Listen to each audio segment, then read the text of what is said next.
หมากลำไยข่อยพวกแก้วเอ้ยปีนี้ดกแท้เด้เด้กำลังเริ่มตึงบูหูอีกจักเดือนสิได้กินเนาะนี่ไผหูนี่นี่ดกเบิ่งนี่มีสงโกกทั้งนอกมันบ่ดกปานใดค่ะมีอยู่แต่ว่ามันบ่หลายหงาเด้หมากลำไยผัวนี่ดกนี่นี่แต่หมากลำไยพวก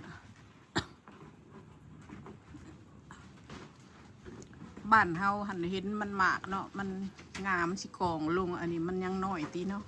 สีกระดูกกระเดยอยู่โอ้แมนเบิดเลยพวกเจ้า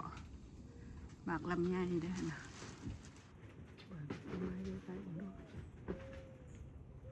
หมากลำไยได้นะโอ้กกใหม่ต้นนี้มันคือสีเหลืองสไตล์แล้วนะผัวคอยบุหินได้นะเสียหายเพิ่นตัดลงก่อนนี่ผัวนี่ฮะดกนี่แมนเบิดนี่นะปลูกพวกเจ้าเอ้ยคันปลูกไก่กันโพดนะมันบ่มีเนื้อทีปลูกเนาะโอ้แมนเบิดโอ้กากซากอยู่ปีนี้ดกอีเลยนี่หมากลำไยอันใดสิกินนี่ข้างเบิ่งนี่แห้งดกนี่นะดกแท้ดกกว่าหกตะกกไม้หลังบ้านคนนี้พวกนี้ดกสูงเติบแล้วประมาณ3 เมตรพุ่นแหละเด็กนี่มันถ่ายบ่เห็นมันอยู่ไกลก็เลยซูมเข้ามาใกล้ๆดิกำลังเริ่มตื่นมันดินมันบ่ดีมันก็ได้สำนีละพวกเจ้าค่ะมันดินมันดีค่ะนะโอ้ยปันไอสีกินกลัวบ้านเฮาพุ่นนะเรื่องปลูกพักปลูกหญ้าอยู่อนารัฐแคลิฟอร์เนียนี่มันบ่ได้หนาวแล้วมันกับบ่ได้ร้อนแบบบ้านเฮาเพิดอเมริกานี่แคลิฟอร์เนียแหละรัฐนะที่เป็นรัฐที่อยู่สบายแบบอยู่บ้านเฮาแหละไก่ปวดบริเวณเต็มปลายไปคุณนะกุ๊กทางในได้นี่กุ๊กทางนอกก็มีนะติดกันไปเบื้องนั้น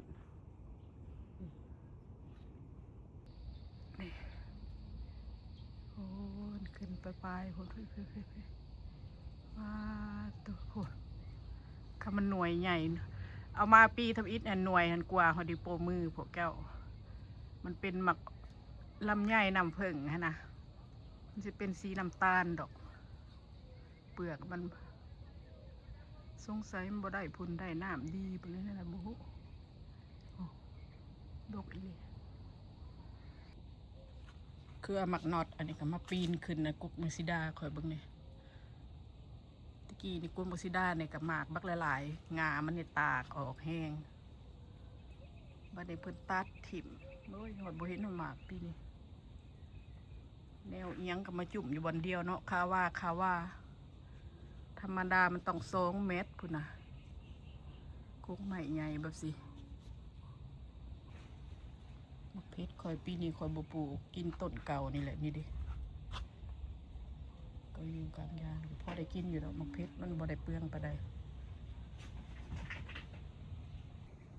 อันนี้กุ๊กทางนอกอันนี้บ่หลายเป็นห่างๆกันอันนี้กุ๊กทางในมันหล่นถิ่มมืดปีนี้แล้วเหลือหลายเนี่ยอยากให้ในมันหน่วยใหญ่ๆเด้เนาะพวกแก้วยังบ่ฮู้เถอะปีนี้มันสิใหญ่ส่ำใด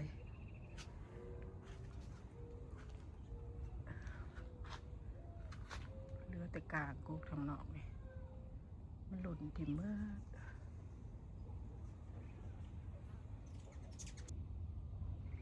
อันนี้คอยปลูกอันนะทักใส่บุญอันนั้นเนาะ พิ่นเฮ็ดบุญปีใหม่เมนว่าบุญปีใหม่แล้วเนาะ2 เดือนผ่านมาเขาไปซื้อในวัดเบิ่งไหมเบี้ยนี่น้อยหนึ่งว่าเพิ่นสิบ่รอดได้เลยพวกเจ้านั่นใหญ่เสยเป็นหมากเลยเด้นี่นะนี่เด้ความแพงแยงเสาแยงแรงนี่นะแต่บ่ฮู้ว่าคันหอนยามหนาวนี่เพิ่นสิตายหรือบ่เขาก็บ่ฮู้เด้อนี่เด้อสิหาเห็ดข้างมันดีๆก่อนนี่เบิ่งมันขึ้นไปพูนขึ้นไปบอนเก็บของข่อยนี่พูข่อยบ่ได้เด็ดยอดมันระเบิดแตกเนาะพวกเจ้ามีเครือเดียวแต่โว้ยไปเบิ่งตายนี่ปลูกปีทำอีทผักใส่นี่มักทั่วผู้ข่อยก็ปลูกมี3 ขุมแต่บ่ใหญ่จักเป็นหยังเพราะว่าเพิ่นกะแนวจังไดบุเบี้ยมันเหลือเป็นมาลองกองแกงอยู่นี่เด้อโอ้ยข่อยอ่อนซ้อนผักใส่ข่อยเด้ข่อยสิเฮ็ดข้างมันดีๆก่อนมันสิขึ้นไปเทิงเลยมันสิเอาบ่ได้เด้นี่ต้นผักใส่มากเลยเด้นี่นะเห็นดอกอันนึงแล้วนี่บ่กล้าเก็บกินแพงแฮงก่อนหมักได้เอายอดมันไปกินกับตำหุงพวกเจ้าขมอำลำหมักกินขมข่อยนะหมักลำไยอันนี้กับผักกาดหินนี่บ่ได้ปลูกได้ในมันเหี่ยสะเหี่ยทรายอันกับผักปังดิผักปังนั่นเป็นป่าอยู่ปลูกแล้วบ่กินเรือนข่อยนี่มันกินผักยากพวกคนอื่นมีแต่ข่อยกินผู้เดียวเด็กผักปังมันอยากเป็นแต่แท้ได้พวกผักผืนอันนี้นะเม็ดเหี่ยแล้วกันนี่ผักใส่ข่อยหมากเซยมื้ออื่นเช้าก่อนอันนี้เป็นวันศุกร์เด้อพวกเจ้า6 โมงปลายเกือบ7 โมงแหละคอยมาแต่การแล้วเขาก็นอนน้อยหนึ่งแล้วก็ลุกมาเบิ่งสวนอันนั้นหมากอันนั้นนะหมากนอดเบิ่งพุ่นนะดกขนาดเด้อคอยมาเก็บเอาอันหน่วยมันหล่นลงพื้นกับบักหลายหน่วยมันสุกแล้วนะนี่ใกล้พุ่นเนาะน้ำค้างหัวนี่ก็เต็มอยู่นะมื่ออื่นเศร้าพู้แหละข้านขึ้นผู้ได้อันนั้นนะพวกเจ้ายางต้องระวังอย่าไหลลงผู้ดิมาขามไปหัวเบื้องเขาอีกได้เพิ่นคนสกิปอันนั้นโอ้เบื้องนี่เห็นบ่สุกเต้อยู่ค่ะโอ้ยสู้ไม่เบิ่งมื่ออื่นพู้แหละปีนขึ้นไปเด้มันไปขางหัวเขาคำมันหล่นมันก็หล่นไปเบื้องนั่นเลยมีแต่ควายผัวคนละเต็นเข้าไปเก็บอันนี้เด้ออยู่อเมริกาเนี่ยมันแพงเลยก็จะขายหันบางซีซันน่ะนะหน่วยมันแบบมันสมบูรณ์นะหน่วยนึง$1.50ผู้ใดนี่นะนี่เพื่อนคอยบริอึดนี่เต็มอยู่คอยเห็นมันหล่นเต็มอยู่หันมืออื่นสิเก็บมืออื่นสิเก็บมันขึ้นกุกใหม่ใหญ่ก็ขึ้นเอามากระทิ้นแก่ดำหน่อยมันหายขี้หายได้อีนี่หน่อยมันบังบ่เห็นมากระทิ้นอยู่ถึงภูเนี่ยนี่แก่เบิดแล้วกินน้ำบ่ทันไปเก็บแล้วก็ไปแกะในมันเมียนใส่ตู้เย็นเมียนเนาะจะดอก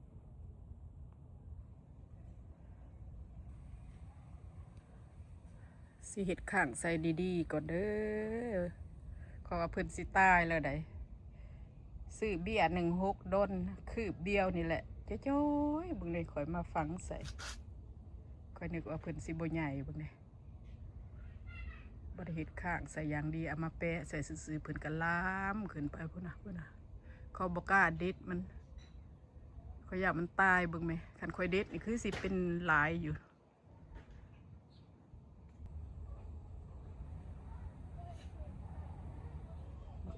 นอนคลออยู่นี่เดเบี้ยมักถั่วผู้นี่โบใหญ่ดอกคือสิโบใหญ่ดอกพวกนี้เด้ว่าสิมาลกหญ้ามืออื่นนี่ เบี้ยพักปังตะกี้มันเป็นเครือพักปังอยู่ในบึงมันขึ้นเองมันนะพวกเจ้างามคืออย่างนี้คอยลกถิบเนี่ยเบี้ยมันตูพู3เบี้ยเนี่ยคอยกับไม่เฮ็ดให้มันเกี่ยวขึ้นมันก็บ่ขึ้นเป็นของหยองแข็งแงอยู่3 ขุมนี่คนมักหมักตัวผู้นี่นะมันอื่นก่อนสิมาคั่วมันใหม่ก็มันเป็นยังไง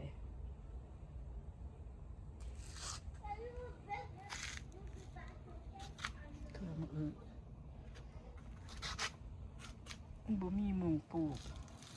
จิ้มกันขึ้นมานี่ก็ผักโขมพร้าวผักโขมบ่มีน้ำนะพวกเจ้าคอยโลกถิ่มมันก็ยังมีเบี้ยขึ้นมาเต็มอย่างนี้นะเป็นป่าอยู่นี่ผักขาคอยขาเสียได้แกงเสียดอกไม้เลยเด้อนี่คอยตัดงามันหลายแหละมันเหลือแต่งากกเดียวกกหนึ่งตายแหละนี่คอยตัดงามันไปอันนั้นใส่น้ำให้มันปรุงสิไปปลูกมุงใหม่มืออื่นก่อนแกงหน่อไม้กับหน่อไม้ล้างบ้านนี่แหละเลี้ยงมัน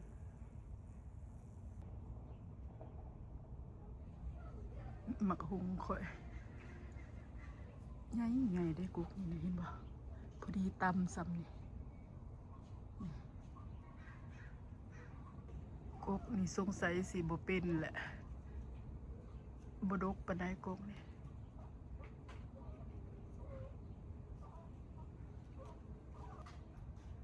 กุ๊กนี่กุ๊กแฝดอันนี้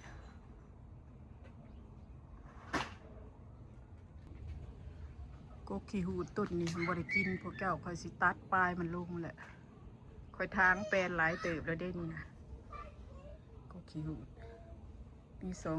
ต้นเดียวก็กินบ่เบิดต้นนี้มันหอมใบหน่อยๆโอ้ยต้นขี้หูดต้นนี้เด้อ20 ปีแล้วคอยย้ายมาแต่เฮือนตัวหลังเก่านั่นอยู่หันกับ10 ปีมาอยู่เฮือนหลังนี้กับ10 ปีเบิ่งนี่ต้นขี้หูดนี่ยืนเนาะพวกแกเนาะเพชรก็บ่ได้ปลูกกินต้นเก่านี่ก็พอแหละเล็มกินโดนก็กินเท่านึงคอยบ่มักเก็บใส่ตู้เย็นได้พวกแกพอเก็บไปแล้วมันก็บ่กินมีแต่ว่ามันสุกมากกับเก็บแล้วก็ตากแห้งดิพอได้กินอยู่บ่ได้ปลูกปีนั่นนะผักบัวก็หาก่อเริ่มของยองแข็งแรงขึ้นมาทิ้นต้นนี่ก็แก่โพดแล้วกินบ่ได้ละมื้ออื่นนี่สิหักลงเบิดนี่แก่โพดละนี่มาแขว้งเด้อมาคั่วพวงอันนี้เก็บไปรุ่น1มื้อแล้วคนเศร้าดอกมันขอกระสิตัดงามันเข่ามันจางแห้งบุญเนี่ยใหญ่พุ่นนะอุ้ยบุลายพุ่นนะจางออกเพื่อไปนะพวก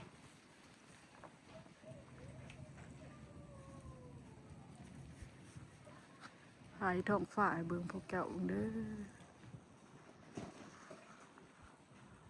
แจ่งจ้างป้างลมน้อยหนึ่งเย็นดีขนาด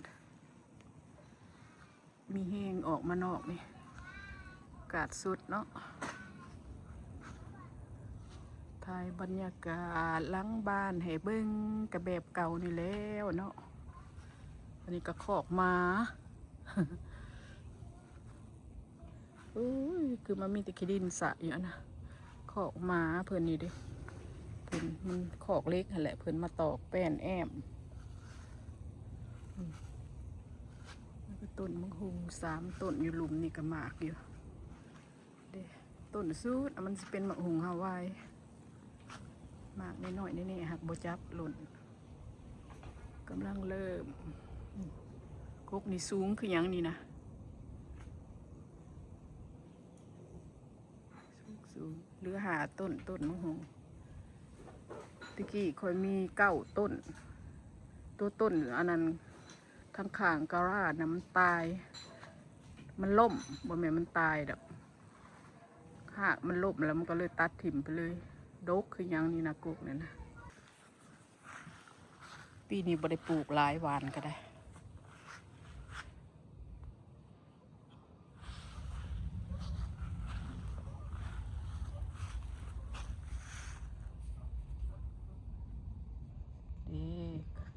ผักขาข่อยกำลังปรุงนี่ดิข่อยตัดมาแต่กบต้นแล้วนี่ดิ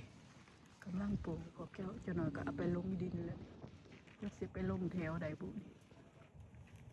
ปลูกสิขู่ก็ได้กินแต่ยอดมันเนาะเราบ่จำเป็นให้มันต้นใหญ่ดอกนี่กินยอดมันนี่ดิไม่ยั้งเบิ่มคือมาห้องแอกอยู่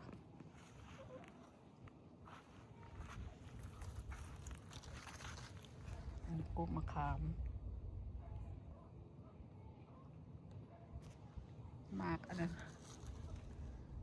เวกันนี่ก็ไก่ซีเป็นหมากเลยได้ดอกนั่น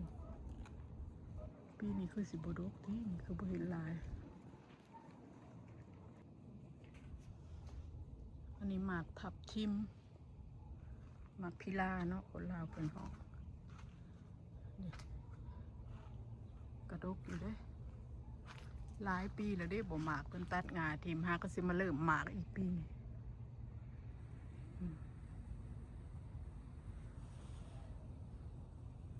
ขึ้นหน่วยบ่ใหญ่ปานใดเนาะคูปีใหญ่นี่ปีนี้คือบ่ใหญ่มันมืดตะเวนกำลังสิตกดินพวกเจ้าเบิ่งพี่เบื้องในพี่ดกเองเด็กสิอึดย่างพุ่นขนับนี่ก็ประมาณ60 หน่วยพุ่นเด้นี่นะหรือว่ากลัวบ่กลัวนี่ข้างมือนี่ก็เป็น30เลยนี่ดกอีเลยคอยมาสางงามันถิ่มมันหกโพด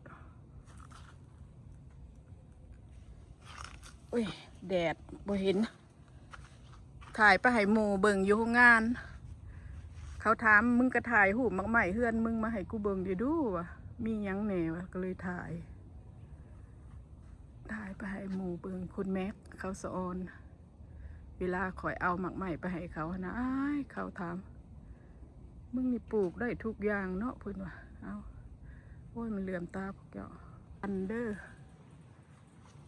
ใส่แล้วบ่เห็นหมากมันเริ่มเขียวต้นบ่ใหญ่แต่ว่าดกก็พอได้กินอยู่นี่เด้จูบี้ดกอยู่ได้บ่เห็นมันเขียวคือใบนี่แป๊บเดียวใหญ่ไวเด้อพวกเจ้าซ้ำนี่พ่อแหละข่อยให้น้ำบ่แม่นยังกินน้ำบ่ทันจูบี้ก็มากระทันเด็กมากระทันนี่นะเฮือนไผกระดกคันกบข้าเจ้าเฮือนคนเวียดแห้งดกเฮือนก่อนมันอันนั้นกกน้อยตัดงามันถิ่มบ่อยากให้มันอันนั้นนะแผ่ไปหลายงำอุ้ยมันเลี้ยวบ่เห็นดกอยู่กกมากระทันอันนี้ก็กกหมากพิลาทั้งขางกันนี่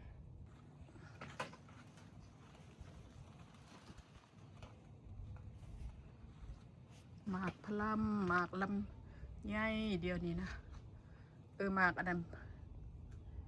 หมากเอียงก็หมากพี่มืดรุ่นมาแหละ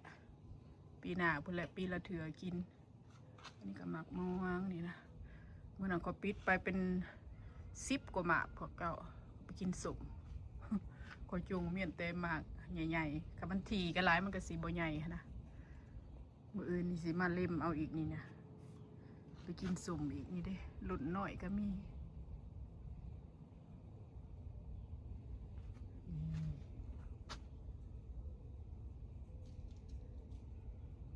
บางหลายเติบแล้วค่อยดิดเพิ่นไปกินเด้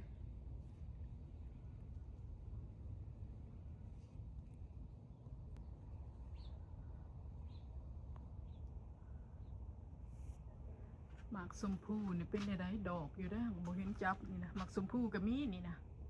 อันนั้นมันกกมันต้นเด้อพวกเจ้ามีแนวละต้นหักเหลือกินเพื่อนข่อยนะเหลือกินอีกเด้อพวกเจ้ากินหยังกับบ่เปลืองอะนะเห็ดหน่อยเห็ดหลายก็คือว่าเหลือตลอดมักนาวกระจอขึ้นมาเลยเด่นนะมีรุ่นหน่อยรุ่นใหญ่เคยซื้อมักนาวกินได้พวกข่อยนี่ลื่นตัวโอ้มันใหญ่น้ำบ่ทันแล้วก็ซื้ออยู่บ่เกินเถื่อ1 2เถื่อโอ้ยโผดโผ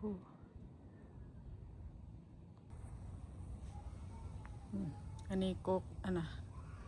คนลาวเขาอยู่นี่เขาห้องอันนั้นกกสะเดาว่าสันเด้นี่กินได้เด้อพวกเจ้าเด้อเอาไปนึ่งหรือไปลวกกินกับแจวคุ้มอำลำแซ่บกว่าผักกระเดาอีกนี่ค่อยตัดทิ่มมันก็บ่ยอมตายนะมันขึ้นมามันบ่แม่นหยังดอกมันปีนไปเฮือนเขาเบิ่งนี่มื้ออื่นข่อยสิมาเก็บเอาดอกมันเฮ็ดอันนั้นยัดใส่ดอกแคก็ได้เด้อนี่เด้อเฮาเอาผักหมูอันนี้เฮ็ดอันนั้นนะเอาหมูหมุนค่ะมายัดเข้าทั้งในแล้วเอาไปนึ่งแซ่บนี่มาปีนอยู่แถวนี่กุ้งมะฮุงคอยต้นนี้มันสิตายป่าแล้วหย่อนเครือนี่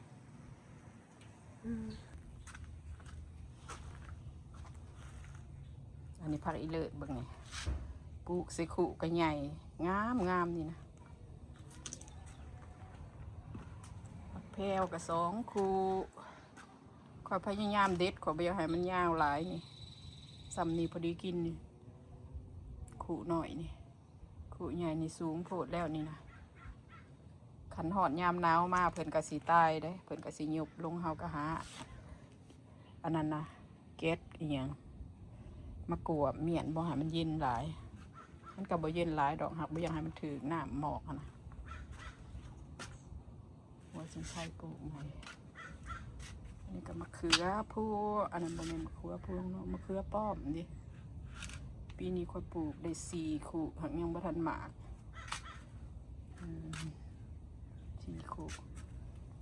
ยังบ่มากก็มะเขือห้าก็เริ่มดอกไก่สิมากเลยพวกแกได้4 คู่พอซื้ออยู่ได้คอยซื้อเบี้ยมันน้อย4 เบี้ยเขาใส่ในขู่เดียวเนาะคืบ1นี่แหละ6 ดอนเขามาปลูกได้4 คู่4 เบี้ยนี่ผักอีเลิศนี่โอ้ยในฟ้านี่บ่จักเว้างามแท้งามมาเป็นปลายทั่วเขาก็สิได้กินแล้วเบิ่งข่อยเห็ดพี่บ้าข่อยเบิ่งเนี่ยเห็ดข้างมันสิปีนไปเฮือนเขาพวกเก่านี่ได้เฮือนพวกคนเวียดแต่มาให้คนดำเสา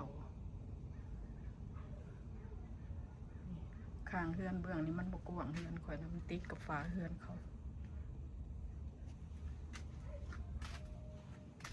ข่อยอัดคลิปยาวขนาดเดิมพวกเจ้า20 กว่านาทีเลยคนสิโหลดได้บ่นี่นะอัดไปให้หมู่เบิ่งอยู่ห้องงานบ่แม่นยังดอกเบิ่งเบี้ยนะหมากอันนั้นนะหมากเล่นข้าวหอมเขาเล่นเนาะเฮียสะอยู่นี่ก็เกิดเป็นเครือเป็นหมากบ่ได้ตั้งปลูกแต่พวกเจ้าค่อยบ่หมักไปยังจะบ่หมักค่อยคิ้วเครือมันนี่ก็มา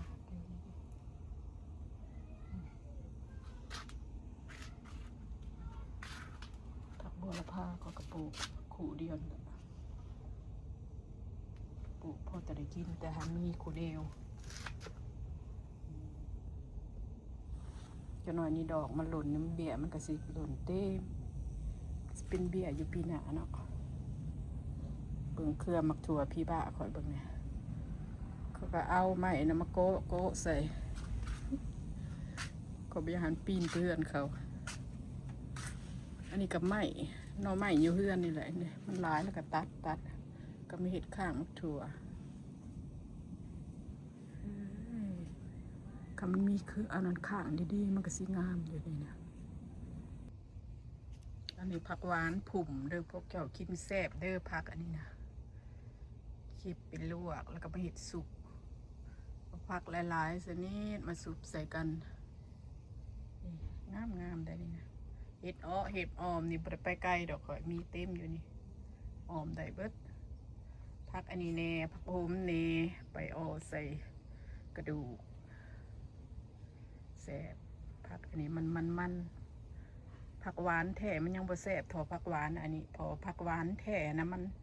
หวานแบบอันนั้นนะอย่าแหละอันนี้มันนัวอุ้ยคือมามืดคือเทละบางย่อมข่อยคือบ้างแทพวกเจ้าเขามาเก็บไปเบิดได้นี่นะเจ้าของได้กินแต่บ่พอ10 กว่าหน่วยใหญ่เต็มเลยเด้นี่นะเสมาเก็บคนแหละกบโยมสงสัยมีคนมาเก็บหรือมันหล่นทิ่มเห็นบ่บางไปหลายแล้วได้นี่หล่นเด้อพวกเจ้าเฮาบ่เก็บมันก็หล่นทิ่มนี่เต็มอยู่ทั้งหลุมนี่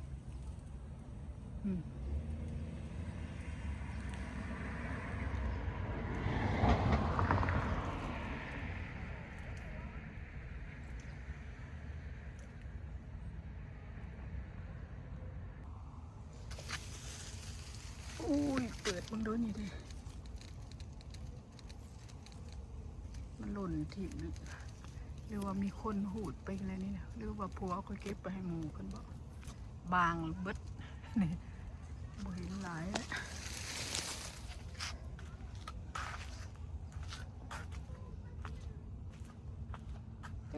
แต่เว้นตกดินพวกเจ้าบ่แต่เว้นกำลังตกดิน7 โมงพอดีถ่ายบรรยากาศกลางวิน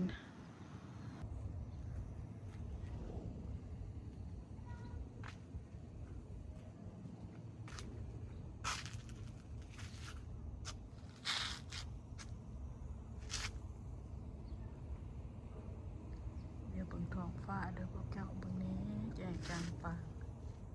เคลียร์คัก